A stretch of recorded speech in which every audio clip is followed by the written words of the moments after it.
നമസ്കാരം, ഞാൻ മനോജ് നെടിയാക്കൽ. പുതിയൊരു വീഡിയോയിലേക്ക് എല്ലാവർക്കും സ്വാഗതം. കൃത്രിമ റബ്ബർ വില ഉയരുന്നു. റബ്ബർ ഉൽപ്പാദക രാജ്യങ്ങൾക്ക് പ്രതീക്ഷ. സിന്തറ്റിക് റബ്ബർ കാഴ്ചവച്ച തകർപ്പൻ പ്രകടനം ആഗോള നിക്ഷേപകരെ റബ്ബറിലേക്ക് വീണ്ടും അടുപ്പിക്കുന്നു. കോവിഡ് മഹാമാരിക്ക് ശേഷം ലോക വിപണിയിൽ ഏറ്റവും ശക്തമായ കുതിച്ചുചാട്ടമാണ് കഴിഞ്ഞ വാരം കൃത്രിമ റബ്ബറിന് ദൃശ്യമായത്. കൃത്രിമ റബ്ബർ ശക്തിപ്പെടുന്നു. സ്വാഭാവിക റബ്ബർ വിലയെ മറികടന്ന് കൃത്രിമ റബ്ബർ ശക്തമായ കുതിച്ചുചാട്ടം കാഴ്ചവെച്ചു. 2024 ഓഗസ്റ്റിന് ശേഷം ആദ്യമായാണ് രാജ്യാന്തര വിപണിയിൽ പ്രകൃതിദത്ത റബ്ബറിനെ കൃത്രിമ റബ്ബർ കവച്ചുവെക്കുന്നത്. പശ്ചിമേഷ്യൻ സംഘർഷാവസ്ഥ മൂർച്ഛിച്ചതോടെ ഈ മാസം കൃത്രിമ റബ്ബർ വില 40% വർദ്ധിച്ച് $2,400 കോവിഡ് മഹാമാരി കാലയളവിൽ സിന്തറ്റിക് റബ്ബർ ഇതുപോലൊരു കുതിച്ചുചാട്ടം കാഴ്ചവെച്ചിരുന്നു. എന്നാൽ അതിനുശേഷം ആദ്യമാണ് നിരക്ക് ഇത്തരത്തിൽ ഉയരുന്നത്.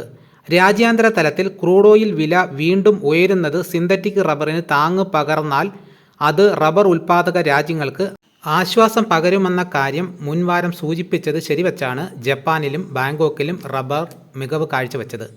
ജപ്പാൻ ഒസാക്കയിൽ റബ്ബർ കിലോ 365 യെന്നിൽ നിന്നും വാരത്തിൻ്റെ ആദ്യ പകുതിയിൽ 357 യെന്നിലേക്ക് ഇടിഞ്ഞു. മുൻവാരം ഇതേ കോളത്തിൽ വ്യക്തമാക്കിയ 356 യെന്നിലെ സപ്പോർട്ട് വിപണി നിലനിർത്തി 380 yen വരെ ഉയർന്നു. ഇതിനിടയിൽ കൃത്രിമ റബ്ബർ വില ഉയർന്നത് കണ്ട് രംഗത്ത് നിന്നും പിന്നാക്കം വലിഞ്ഞ നിക്ഷേപകർ തിരിച്ചു വരാനുള്ള നീക്കത്തിലാണ്. വിപണിയുടെ ചലനങ്ങൾ സാങ്കേതികമായി വീക്ഷിച്ചാൽ 395 മുതൽ 401 yen വരെ ഉയരാനുള്ള കരുത്ത് റബ്ബറിന് കണ്ടെത്താനാവും.